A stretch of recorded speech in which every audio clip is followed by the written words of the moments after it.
গোপালগঞ্জে বিপুল উৎসাহ উদ্দীপনার মধ্য দিয়ে বিদ্যার দেবী শ্রী শ্রী সরস্বতী পূজা অনুষ্ঠিত হয়েছে।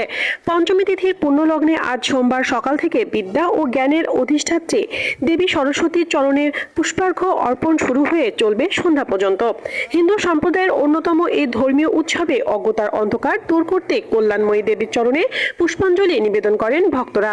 সরস্বতী পূজা উপলক্ষে হিন্দু সম্প্রদায়ের বিশেষ করে শিক্ষার্থীরা বাণী অর্চনা সহ নানা ধর্মীয় অনুষ্ঠানের আয়োজনে দেবীর পূজা অর্চনা করেন।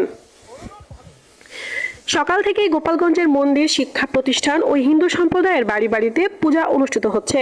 পূজার পাশাপাশি পুষ্পাঞ্জলি প্রদান, প্রসাদ বিতরণ, ধর্মীয় আলোচনা সভা, সাংস্কৃতিক অনুষ্ঠান, সন্ধ্যা আরতি ও আলোকসজ্জার আয়োজন করা হয়েছে।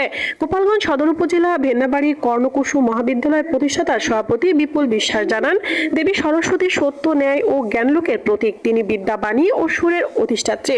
তাই সরস্বতী মহাভাগে বিদ্যে কমললোচনে, বিশ্বরূপে বিশালাক্ষী বিদ্যংদেহি নমস্ততনে এই মন্ত্র উচ্চারণ করে বিদ্যা ও জ্ঞান অর্জনের জন্য দেবী সরস্বতীর অর্চনা করা হয়েছে।